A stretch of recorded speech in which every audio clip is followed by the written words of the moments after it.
Our friend wasn't talking. She was just listening, which was the first sign that something was wrong. My heart was pounding already. Today was Tuesday, September 11, and for the last 10 years, on this date, I was always on edge. "Okay, I'm on my way," she said. "I'll call from the car." She clicked off the phone, and when she looked at me and Emily, I swear there were tears in her eyes. "There's been a fire." Emily and I both sat up straight. Leigh said, "At that new charter school on Western." "That would be Chauncey's firehouse," I breathed. "Jamal's there today, too," Emily said, as if she needed to remind me that her husband worked with mine. I'd hardly recognized Emily's voice, so different from the glee that was inside her a few minutes ago. Emily asked Leigh, "What else did they tell you?" Leigh shook her head. "No names. But more than 20 children were taken to the hospital." Then her eyes moved between me and Emily, and 3 firefighters were rushed to the hospital as well.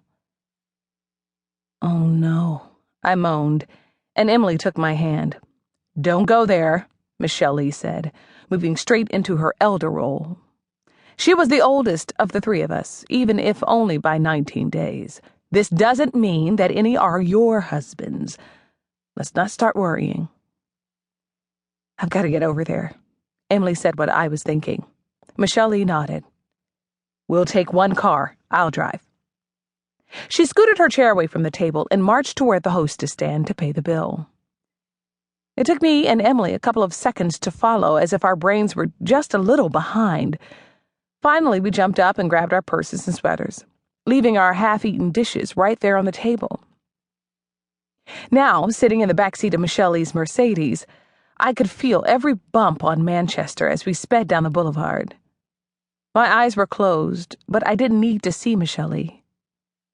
I could imagine her. Her camera-ready, perfectly plucked and arched eyebrows were probably knitted together, causing deep lines in her forehead. Then there was Emily. I couldn't picture her expression, though I'm sure it was a lot like mine, a face frozen with fear. Every few seconds, I heard Emily sigh right before she said, "I can't reach Jamal." I stopped counting after she said that for the 5th time. I wasn't even going to try to call my husband. It would be futile, especially if they were in the midst of a fire. Cell phones never left the firehouse. But even when Chauncey was at work, I didn't call. I never called, because if I ever started, I'd never stop. I'd call every 15 minutes for my own peace. So he called me, like he'd just done a little over an hour ago as I was pulling into Roscoe's parking lot to have lunch with my girls. He'd called just to tell me that he loved me. It sounded like Command Central in the front of the car, with Emily and Leigh doing what they did best, taking control. So I did what I knew. I took my cares to God. I prayed like my life depended on it, because it did. There was no way I'd survive if anything happened to Chauncey. I didn't pray for my husband alone. I prayed for Jamal, too, because if anything happened to him, my heart would still be broken. Jamal was Chauncey's best friend, but he was dear to me also. I'd known him almost as long as I'd known Chauncey. I couldn't imagine our lives, and definitely not Emily's life, without him. So I kept my eyes closed and my lips moving like I'd done so often over the years. My husband was living the firefighter's life that he dreamed of as a child, but his dreams were my nightmares. The way he earned his living had me on my knees every time he walked out the door. The daily stress was so much that I'd once asked myself if I should have married him.